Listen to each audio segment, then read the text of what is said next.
Assalamualaikum warahmatullahi wabarakatuh. Pada pertemuan kali ini kita akan mempelajari tentang geografi kebencanaan yang berfokus pada posisi geologis dan geomorfologis wilayah di Indonesia dalam kaitannya dengan resiko bencana. Yang pertama, kita akan mempelajari tentang kondisi geologis yang ada di Indonesia. Indonesia itu, dia dilalui oleh dua jalur pegunungan dunia, yaitu Sirkum Pasifik dan juga Sirkum Mediterania. Bisa dilihat pada peta di samping, itu ada dua jalur pegunungan dunia. Pertama itu kan dia ada di Sirkum Pasifik dan juga di Sirkum Mediterania. Dia berada di atas Indonesia dan juga di bawah Indonesia. Nah, selanjutnya aktivitas vulkanik. Aktivitas vulkanik yang intens terjadi karena pertemuan tiga lempeng dunia. Yaitu lempeng apa aja tuh? Lempeng Eurasia, lempeng Indo-Australia, dan juga lempeng Pasifik. Bisa kita lihat pada peta tersebut. Nah, lempeng Eurasia itu dia berletak atau berlokasi di bagian Sumatera, dekat Sumatera. Nah, kemudian lempeng Pasifik itu di bagian timur, dan juga lempeng Indo-Australia dia di bagian bawah Indonesia atau di perbatasan antara Indonesia dengan Australia. Pertemuan dari ketiga lempeng tersebut akan menyebabkan patahan retakan yang akan mengakibatkan magma dari inti bumi itu mengalir keluar dari retakan-retakan tersebut. Nah, fenomena itu akan mengakibatkan terbentuknya gunung berapi. Dan biasanya gunung berapi yang terbentuk itu pasti gunung berapi aktif karena dia masih bisa mengeluarkan magma yang berada dari inti bumi. Nah, aktivitas ketiga lempeng tersebut juga dapat memicu bencana alam lain, yaitu gempa bumi. Jelas. Dan ketika gempa bumi terjadi akibat patahan atau tektonik yang bergerak dari dasar lautan, itu akan menyebabkan bencana lagi. Apa itu? Ya, bencana tsunami. Dampak positif dari kondisi geologis Indonesia. Ada banyak sekali dampak positif dari kondisi geologis Indonesia. Yang pertama itu tanahnya subur. Karena adanya unsur hara. Jelas kenapa tanah itu bisa subur? Karena iklim yang ada di Indonesia itu kan tropis. Ketika iklim tropis, maka penyinaran sinar matahari, curah hujan itu dia balance atau seimbang, sehingga tanah cenderung lebih subur dan tanaman akan lebih mudah untuk beradaptasi, lebih mudah mendapatkan cahaya matahari dan juga perairan yang cukup. Nah, selanjutnya unsur hara itu biasanya lebih banyak kita temukan di daerah-daerah pegunungan yang memiliki gunung berapi aktif, karena ketika gunung berapi erupsi akan mengeluarkan abu vulkanik, dan abu vulkanik lama-kelamaan dia akan menjadikan tanah menjadi subur.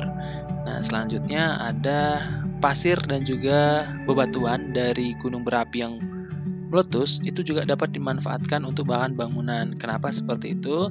Karena magma yang keluar dari inti bumi itu ketika dia melewati retakan-retakan dan keluar itu akan menjadi batuan beku namanya. Nah, batuan beku itu bisa dan sangat cocok digunakan untuk menjadi bahan bangunan.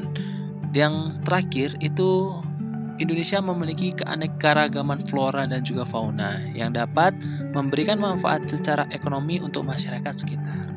Itu juga jelas karena Indonesia itu sangat beragam. Ada hewan endemik dari berbagai tempat, mulai dari timur, barat, utara, dan juga selatan. Dan itu dapat dimanfaatkan sedemikian rupa sehingga akan menjadikan perekonomian Indonesia akan menjadi semakin baik lagi. Potensi bencana alam di Indonesia, karena Indonesia itu berlokasi terletak di garis khatulistiwa dan juga sebuah negara kepulauan, maka potensi bencana alam di Indonesia itu sangat beragam. Kondisi wilayah Indonesia yang berada di tiga lempeng tersebut menyebabkan Indonesia rentan terhadap berbagai bencana alam. Seperti contohnya itu gempa, kemudian ada tsunami, kemudian ada letusan gunung berapi, dan juga bencana geologi yang lain.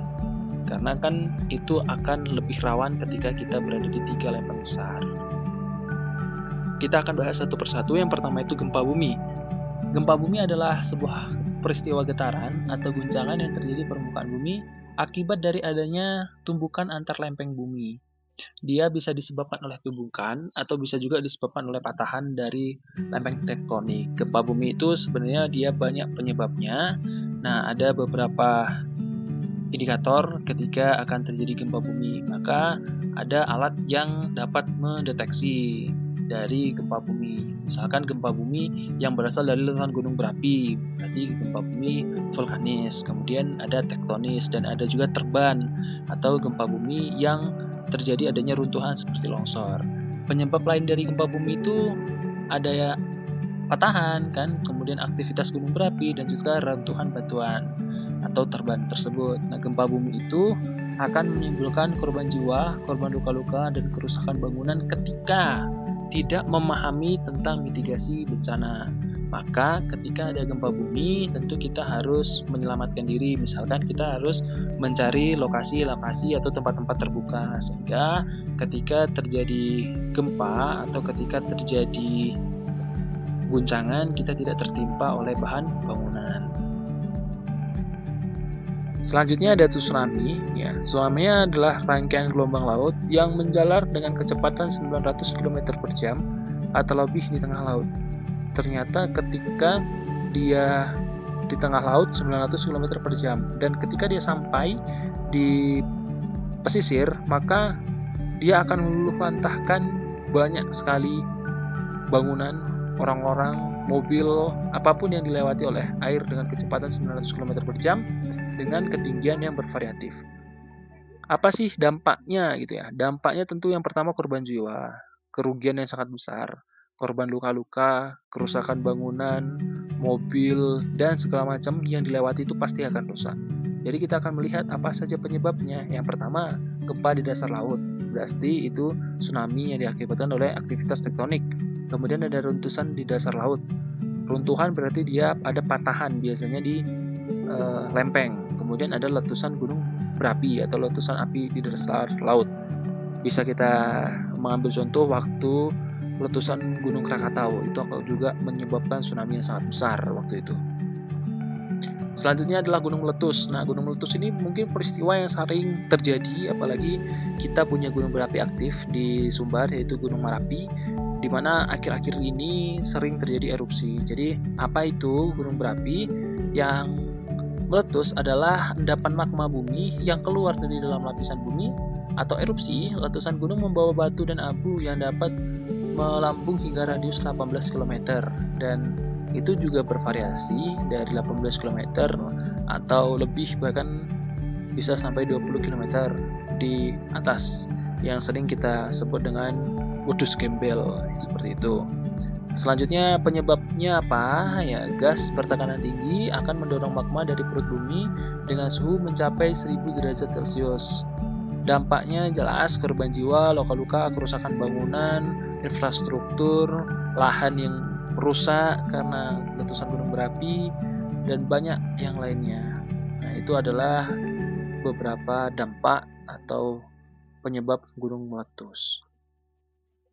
Sejarah bencana alam yang ada di Indonesia. Indonesia sudah memiliki sejarah panjang tentang kebencanaan. Coba kita kaji satu persatu.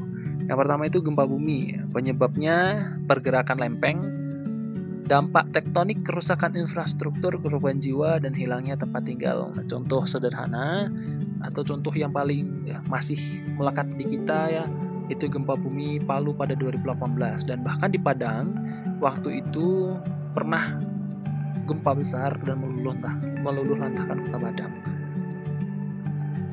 Kemudian tsunami, penyebabnya gempa bawah laut, erupsi gunung berapi, atau tanah longsor di bawah laut, patahan. Dampaknya kehancuran permukaan di pesisir, korban jiwa, dan kerugian ekonomi yang sangat besar. Contohnya tsunami Samudra Hindia 2004 yang terjadi akibat gempa bumi di Aceh dan juga di Jepang waktu itu. Kemudian di Palu juga ketika gempa menyebabkan tsunami. Letusan gunung berapi, penyebabnya itu magma yang keluar dari bumi, inti bumi yang ada gasnya, kemudian gas itu disemburkan keluar dengan suhu sampai 1000 derajat Celcius. Dampaknya kerusakan, kemudian kerugian, larva dan abu vulkanik yang menghancurkan area sekitar, gangguan kesehatan, dan evakuasi massal yang sangat masif ketika terjadi gunung berapi, terkhusus di wilayah atau lingkup sekitaran gunung berapi. Contohnya letusan gunung berapi 2010 mengakibatkan lebih dari 350 kematian dan ribuan orang mengungsi. Baiklah, terima kasih atas perhatiannya. Sekian pembelajaran kita pada hari ini. Kita akan bertemu kembali pada pertemuan berikutnya. Assalamualaikum warahmatullahi wabarakatuh.